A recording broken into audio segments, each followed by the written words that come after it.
Hey, Cubs fans, and welcome to a brand new edition of Cubs on Tap. I am Ron Luce, joined today by Cody Delmendo. We're here to talk about a monstrous Cubs win. Cubs beat the Milwaukee Brewers today, a final score of 15-2. Cody, how you feeling, man? This was a good one. Ron, I'll just be honest. I missed like the first 4 innings because I was away from my TV and computer. But the phone was blowing up, getting all the notifications. All I can say is that it was a barn burner. It was absolutely the perfect game on a Friday at Wrigley. Going in like as the weather's heating up. Garrett from Iowa, Cody, say I'm sorry, Javi. I'm not going to say I'm sorry to Javi yet. I said it a couple shows ago. I need consistency. He sucked last night. I was there. I had to watch it. But we're talking about today's game. But I will say Javi was great today. I was able to catch a couple of the hits and obviously the homer. Again, I'm rooting for Javi. I want Javi to be good, but I need a nice 2-week stretch of at least like some sort of consistency from him. But yeah, man, overall, I'm just really excited about this 4-game winning streak. Long time coming. Didn't know it was coming. I know going into the week, we were feeling real shitty about everything. But as we go into the weekend, as our guy Dom says, morale is high. It is like screaming through the clouds right now from Chicago all the way down to Wrigley Field. So I don't know, man. Today was one of those where honestly I prepared myself for the letdown because last night's game was kind of like after Marisnik got that triple and they didn't score in last night's game. I thought they were going to lose from there, but then they battled back and won. And I thought that maybe because of them winning the game, they kind of stole it because the Mets kind of had that momentum going into the 10th inning. But I don't know. Brett Anderson, man, I forgot that Brett Anderson was starting today. That guy sucks. Didn't even make it out of the first. Bad. He's bad. And we know that he's bad because we've seen him be bad way too many times. So, yeah, man. I think I'm just glad we got today's win because, we still got to face I'm pretty sure we have to face at least Woodruff or Burns, one of the two. I think it's Peralta tomorrow, but it is. Yep. The Cubs have struggled against all 3 of those guys that I just mentioned. So to get a win today is huge for momentum. And also, Milwaukee's going to feel the pressure to win tomorrow to at least even up the series. So, yeah, today's a great win.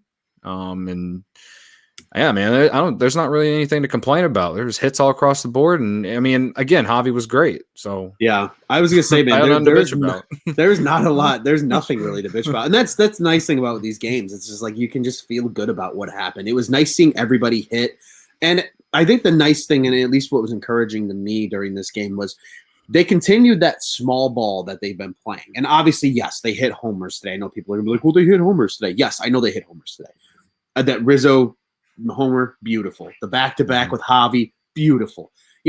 Willie going deep later in the game. Marisnik, president of the fan club over here. I was having a good time watching Jake today.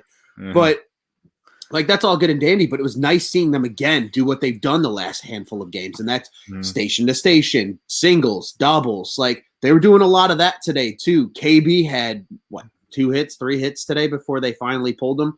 Yeah. He had 3 hits and 4 at-bats before they finally pulled him. KB is now hitting .313 on the season, folks. Oh, Jack, that's my veins. Revenge season is very real. But, it's awesome. Today was just such a good day. Everybody was hitting. I mean, I saw the joke at one point. I don't remember who it was that said it, but they were like, the Milwaukee Brewers have done a really good job of getting Kyle Hendricks out today. And, because that was, the only dude they can consistently get out. I think Kyle was 0 for 3 with 3 strikeouts. Outside of that, everybody else was hitting today. And even the guys that came into the game late, right? Nico comes in later and has a couple of hits. Sogard looked okay. It was just a nice, complete game again. Nico started today, didn't he? Yeah, right. He started at second, and then he bumped out to left when they took KD out. Yeah. And then they brought Sogard in. Yeah. I was getting ready to say, Garrett wants me to apologize to Javi. I'm here to say that the Cubs should be apologizing to Nico Horner after today's game. Facts. I know it's just one game, but Nico also played well in the spring. There was no reason for him to not be on the roster outside of the whole, that rule or whatever that we had talked in depth about, but obviously he's here. And remember when I'm bringing it up because I think it was like a week and a half ago, we were talking about Nico, and I was like, if they call up Nico before those 36 days, I'm going to be pissed off because then what's the fucking point? And I'm not pissed off. I'm just annoyed because it's like, we could have used this guy opening day because Bodie and Sogard hadn't really done anything. They've had a good week. I'll give them that. But with the way that Nico was playing in the spring, I mean, at this point now, it's just like the Cubs really just thought that Bodie and Sogard earned the spot. And I think that's kind of dumb. Honestly, I think that's kind of dumb. So that's why I'm saying that they owe him an apology because he had a nice day today. I think he had 3 hits. And his last hit, I know it was later in the game. I don't even know who was pitching for the Brewers, but obviously they weren't using any of their best arms. Yeah, but Nico had a bat that just like made my arm hair just go straight up because it's exactly what you want to see from a guy like him. Nico, we've been told he's like the contact type hitter, a guy who's gonna go gap to gap for doubles, get knocks, singles, whatever. He's never going to be a big power guy. The guy, he got jammed a little bit. They came inside and he took it the other way into the gap for a double. It's like 7th or 8th inning. Can't remember it. But either way, and I know it was like 15-2 at that point. It didn't matter. But like those are the kinds of things that you just haven't seen a lot out of a lot of the Cubs offense for most of the season, outside of this past week. You know what I mean? So you love to see at bats like that because, as we've talked about in depth before, the Cubs have a lot of guys who are kind of the same. They're either a lot of power, they're going to walk a lot, but can they put the bat on the ball? And Nico was a guy who's probably going to, by the end of the year, if he gets consistent playing time, is going to have one of the highest contact rates on the team. So, absolutely. That's just all I'm saying is that's just a good sign to see that he did something like that. I don't care if it is late in the game, it's 15-2. You're seeing what he brings to the table. The casual fan will see that he just hit a double in a fucking blowout. I'm seeing what he brings different from everyone else. So again, the Cubs should record a video. They should get a video camera of Jed Hoyer and anyone else of those scouts that said he should start in the alternate site and apologize. Yeah. And I'm apologizing too because I screamed that he should probably start in the minors all off season, and that was before spring training and everything that we've seen now. But maybe I didn't put enough hope into Nico Horner like a lot of people did. So that's why I'm apologizing. No, and that's fair. I mean, but yeah, I think you brought up a great point. And even outside of that, right? You take into Nico's whole day. He was 3 for 4 today. He was hitting when the game was still in play and it wasn't 15-2. It was a blowout. Obviously, it was a blowout after the first inning. But he did a lot of good things today. Nico did a lot of good things. Javi took the ball the other way at one point today, which was incredible to see. That was something that we've been begging to see out of Javi for weeks, and it finally happened. And it's okay. It's just this has been a good week because it finally feels like the team's just starting to put it together. And they're starting to – and you're starting to see how some of these guys, like you mentioned, right?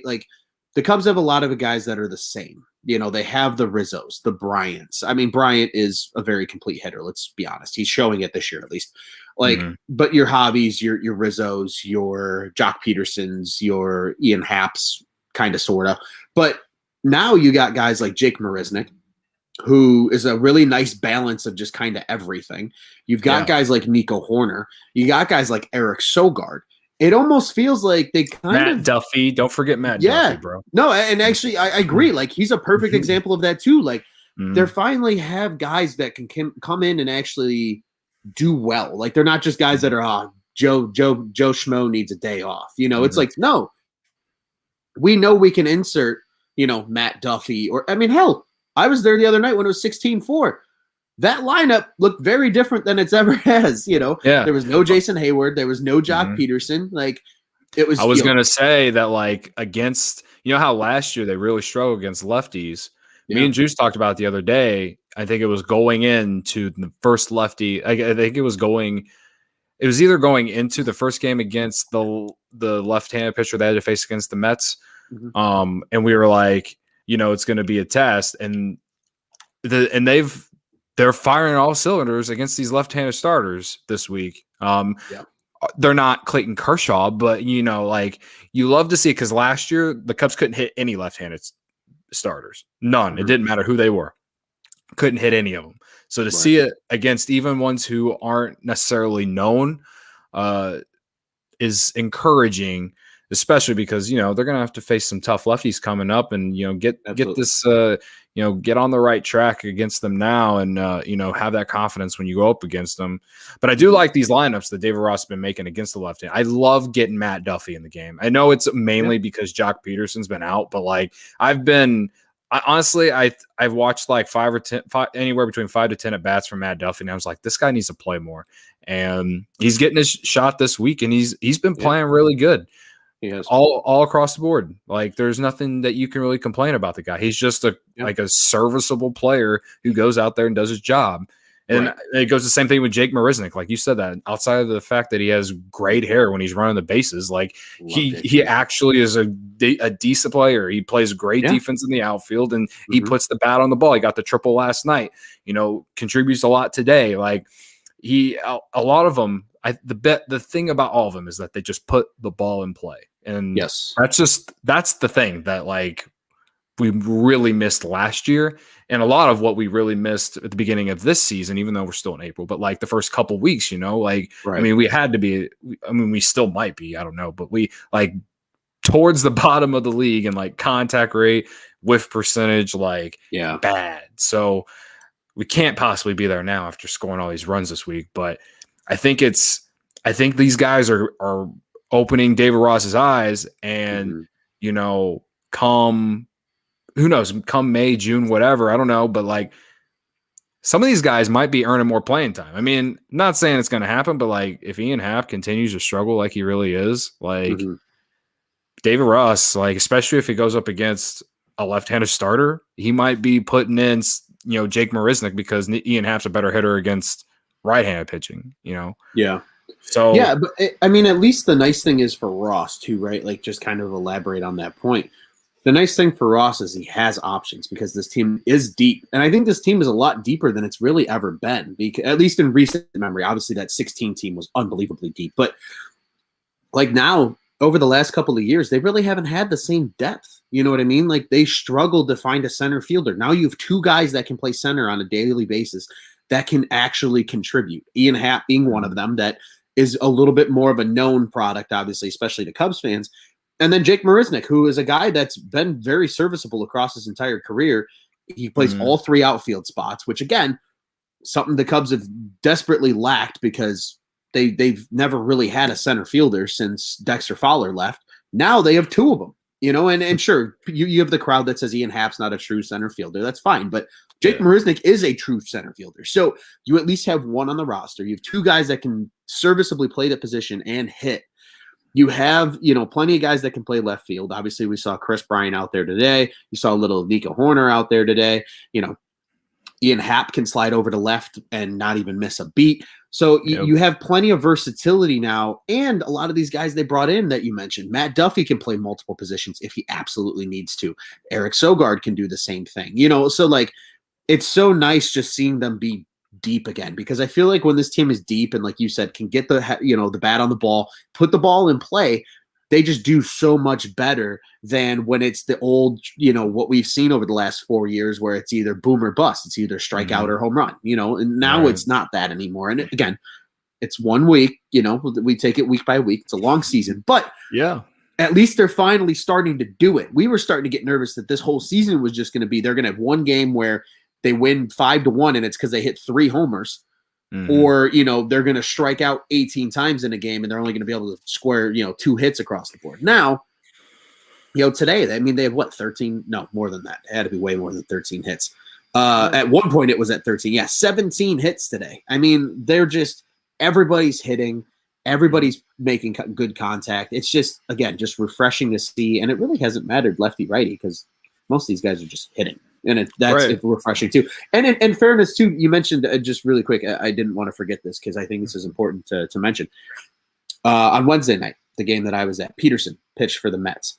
A lot of people are probably like, who the hell is David Peterson? I said the exact same thing going into that game. And then I looked at his stats. He was coming off a game where he had 6 innings of like 2-hit ball and he struck out 10. Like, he's no punk. I mean, he's a decent pitcher. But the Cubs just got to him. You know, I mean, hell, he no-hit him through the first 3 innings of that game. Yeah. It's just the Cubs bats finally settled in. They started seeing what he was delivering and they got after it. And that's so refreshing to see. And like you said, man, I really don't have anything to bitch about today. It was just really fun watching. It really isn't. I mean, even it was the what is that? The Mickey Mouse gif where it's the trot around the bases where they're doing the conga line around the bases. You know what I'm talking about? The cartoon. That's what today was. That's what today was. Yeah. Even the bullpen was, I mean, we haven't even talked about Kyle Hendricks, bounce back start for him. He was able, he went 6 innings. I know he gave up 2 home runs and it was whenever the Cubs were up 11 runs or whatever, but it was to McKinney and that Colton Wong. But, the only guy that could hit Hendricks today was Colton Wong. Yeah. It's positive to see. So, for all the Hendricks slanders that we saw on Sunday, you hate to see this. Please go send yourselves, into the oblivion or whatever now. Into the abyss. Yes, and you know what I'm talking about.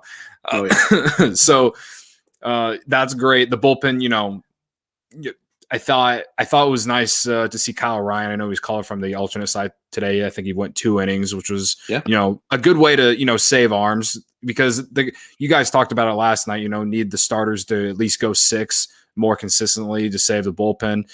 Kyle Ryan hadn't pitched at all. So it's, we're saving an arm there. Dylan Maples came in the 9th and I think he gave up a hit, but he had a nice strikeout to end the game. Again, it's in a 15-2 game. I'm not saying we need to start playing Dylan Maples and high leverage spots, but the work that the guys did to not allow the Brewers back in the game goes long term, like tomorrow and Sunday. It does not go unlooked because it gives the guys who are pitching in high leverage spots a day to rest. So you're going into tomorrow with more of an advantage than the Brewers are. Undoubtedly, like the Brewers are going to be begging for a quality start out of, I think it's Peralta. So,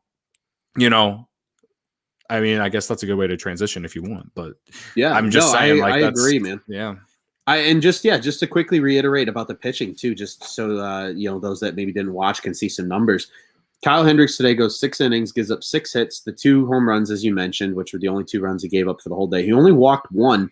And he struck out 6. So a very Kyle Hendricks-esque day from him. Again, like you mentioned, good to see him back on track. He had the stuff. He was getting ahead in counts. And it was nice. They talked to David Ross in the game too, and he actually has touched on a lot of the points that you and I have both brought up today, which was, Kyle looks good. When Kyle looks like this, it takes a lot of pressure off, the offense. But then on the other side, he even said, he's like, hey, we're getting the bat on the ball. And he goes, and the strikeouts are going to come. He goes, it's a part of, baseball. It's a part of our team. We have a lot of guys that are going to swing and miss because they're power hitters. But, at the end of the day, hey, we're getting bats on balls and we're doing a lot of good stuff. We're doing some of that small ball stuff that can make us competitive long-term in the season and not just kind of flares here and there. If they can consistently do this, and sure, it's never going to be, you're not going to see probably 2 15-plus run games in the same week the rest of the season. But even if they're doing, 5-6 runs consistently, that's gonna bode well over the length of the season. And I agree with you, man. Kyle Ryan looked really good today. 1 hit, no runs, only walked 1, struck out 1 as well. As you mentioned, called up today because of the Shelby Miller going to the 10-day IL. And then Maples, came in, struck out 2. Otherwise, a clean inning from him.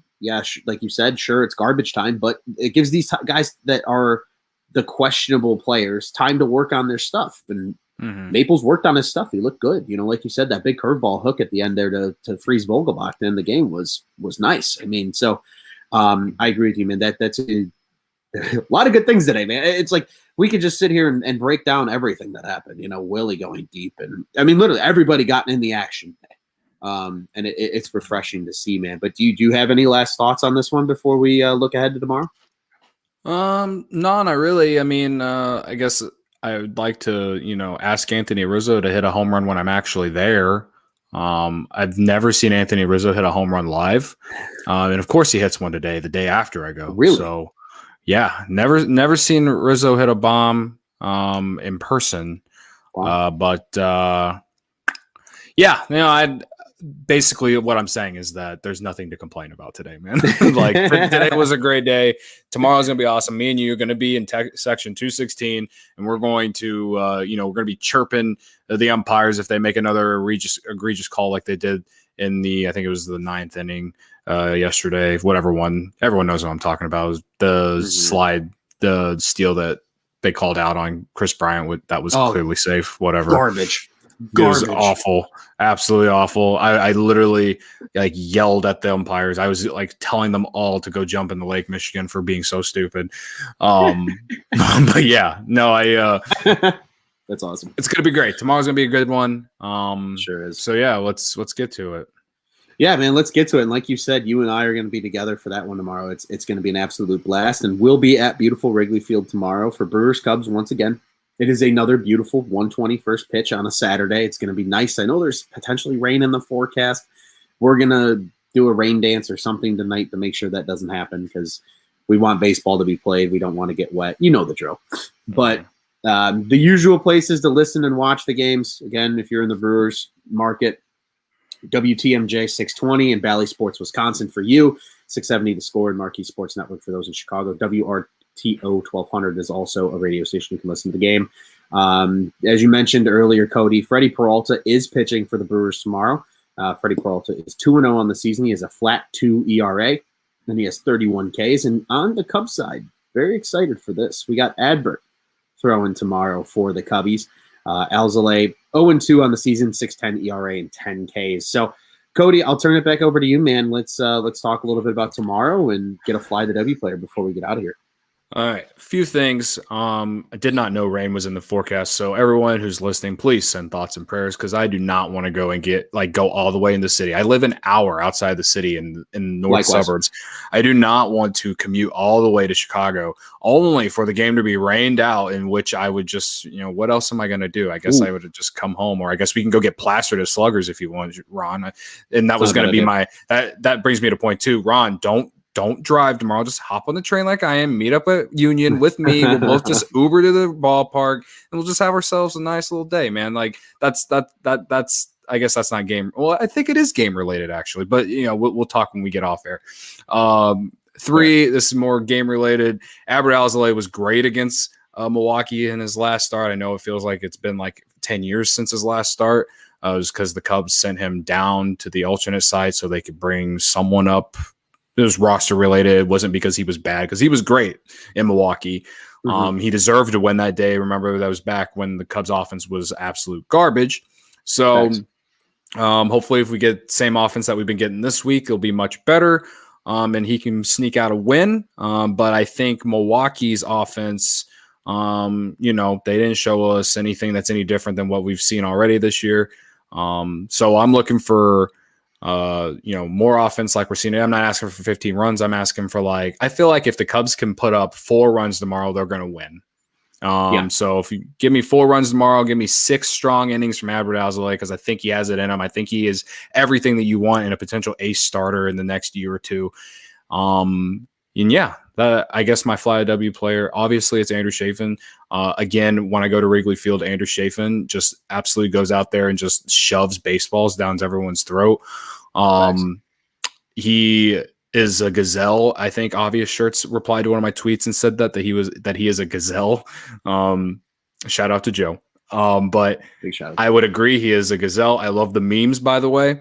But if I had to pick an offensive player tomorrow against Willie Peralta, I will take Chris Bryant. Love it. So. I went with Chris today, so I feel that it was a good one. So I got good news. I got very good news. AM showers tomorrow. Okay. Rain is out of the forecast by noon. So they should play baseball. We should be fine. Little wet in the morning. Not a big deal there. And I checked multiple sources while you were talking. Both weather stations have said AM showers, but by about lunchtime, the rain should be out of the area. So we should have baseball tomorrow. The field might be a little wet, but whatever, shit happens. You'll have that. Everybody will live. There's napkins. We can wipe seats off. But napkins. Well, we're going to be underneath the upper deck anyway, so I don't even think rain will be on it. It just might be chilly as fuck. So I recommend wearing like a hoodie or something at least. Yeah, I got a nice hoodie that I spend a lot of money on. Actually, a little quick funny story. We got time. This has been a short show. So I went to my first Cubs game on the first Saturday of the season. So it was when they beat the Pittsburgh Pirates. Jake pitched. Was a great day. Yeah. My buddy Zach and I, we were sitting at Sports Corner and we were watching the pregame up on the TV, and David Ross comes out for his little press conference or whatever in this gorgeous hoodie, and it's the one that looked like a jersey. You know which one I'm talking about? Is the little cubby bear in the corner on the chest, and it's got the couple buttons, and it's like blue sleeved and it literally looks like a jersey, like over a long sleeve type thing. But it's a hoodie. Yes, majestic. And I was like, I need it. And it was technically my birthday celebration that day. And my buddy's like, well, we can go across the street and look if they have it. Sure as shit, dude. We walk right into Wrigleyville Sports, and it is literally right at the door, just staring me in the face. And I was like, oh, well, time to spend $100 on this today. Thank you. So I'll probably wear that tomorrow. That'll probably be what I wear. I wore that on Wednesday night too, actually. Granted, it with like 3 extra layers underneath it, but that'll shout out to Wrigleyville Sports for just making your birthday a little bit better. It was good. They made me spend a lot of money that day. Yeah, they made me spend a lot of money that day. So hopefully they could come give some love. Return the favor. Yeah, come on back to us. Come on back to us. I signed up for their rewards program and stuff too. So they got all. Oh, there you go. Yeah, Look at you. We're going the extra. We're going the extra steps for them. They can come find us. We're here. Exactly. It's the on-tap difference, man. That's just the on-tap difference. But no, man, I'm looking forward to tomorrow's game. I think this is a good test finally for the Cubs because, again, like you said, Peralta they've had trouble with so far this year. Woodruff they will see on Sunday. It is Woodruff, not Burns. Thankfully, I'd rather see Woodruff than Burns. But I mean, that's granted. It's kind of a pick your poison in that instance. But I think they can get to Peralta tomorrow. I really do, especially if this offense continues to be half of what it's been. I think the last couple of days have been a good test, right? Wednesday, big offensive explosion. Mm-hmm. They had to muscle out that win last night, in the walk-off fashion, but they still put up 4 runs. And then today, obviously, they explode again and hit 15. So I think as long as it's, the wind's not screaming in tomorrow, I think they can put up some decent runs. I think 4 to 6 is realistic and probably enough to get a victory tomorrow. No Christian Yelich. I don't know if we're going to see Christian Yelich tomorrow either. That's, I think, very much worth mentioning. Because obviously they're without their best player, and it seems like Colton Wong's the only guy that's doing anything on that offense. So yeah, I'm feeling good about tomorrow, and it'll be really cool to see Adbert pitch. I hope he looks good and he's fresh, and it'll be nice to see. And just overall, the last time we played the Brewers, it left the entire series was just it left a bad taste going into the weekend against, I think it was the Braves, and I'm just. The Cubs, I feel like it might be too early season, but they have to have a chip on their shoulder going up against this team after getting just absolutely just dominated by their pitching staff. Mm-hmm. They've finally got some confidence going on their offense on the offensive side of the ball for them, and tomorrow will be huge if they can get a win against a guy like Peralta and. Absolutely. Go into Sunday really with not really any pressure. I mean, I'd love to see back-to-back sweeps, but if you win tomorrow, there's not as much pressure to win on Sunday. Yeah. And you're feeling good going into the next part of the week. So, right. We'll take it one day at a time as always, but that's all I'm saying is if you win tomorrow, less pressure to win in the rubber match. Yep. And, we just keep the good vibes going, keep the morale going, as Dom says, and I looked at the standings this morning. The Cardinals are in last place. Yeah, absolutely, love to see it. Now the Brewers they just lost today, 11-8. Somehow, after all the slander that the media, even me, have been giving the Cubs, and and through all of it, they're right here. They're right here, have every chance to finish the weekend in first place. So Like, again, Garrett from Iowa, if you're still watching, I'm not going to apologize to Javi, but I will apologize if he starts, playing like he's supposed to, like we envision.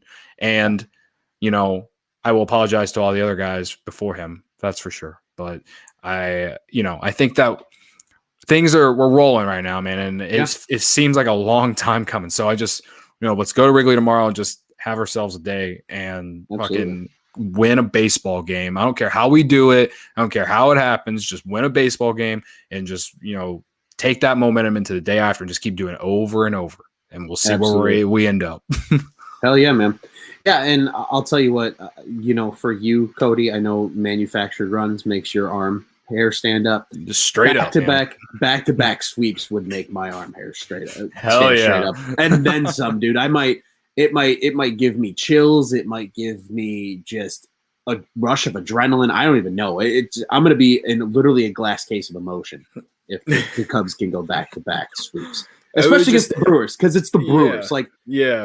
They're like, to me, I've always, because like the Cardinals rivalry, everybody knows the Cardinals rivalry is there. Like that's instilled in you as a Cubs fan.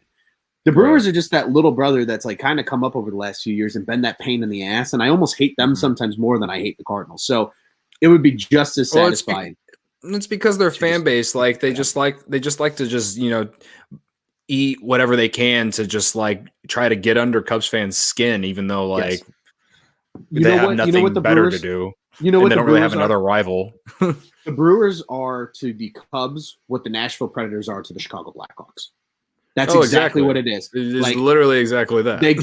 They don't want to sell to you if you're from Chicago. They absolutely will take just every Illinois in general. Yeah, they'll take every opportunity they can just to get under your skin. They love beating you. They live to beat you. That's literally what they are. That's what they are. They're the Nashville Predators. And I will tell you what, I hate the Mustard Cats. The Hawks are actually playing them tonight. So let's just keep the good vibes going. Good Chicago vibes going all weekend long, dude.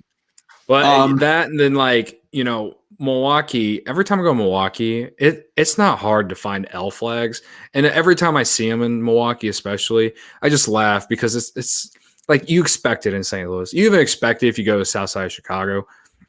But like Milwaukee, like it's like they're trying so hard to be your rival. And I guess over the last couple of years, they've kind of become that because they have been good, and they have an MVP on their team, and the players like to chirp back and forth with each other. Is definitely some hatred in there somewhere.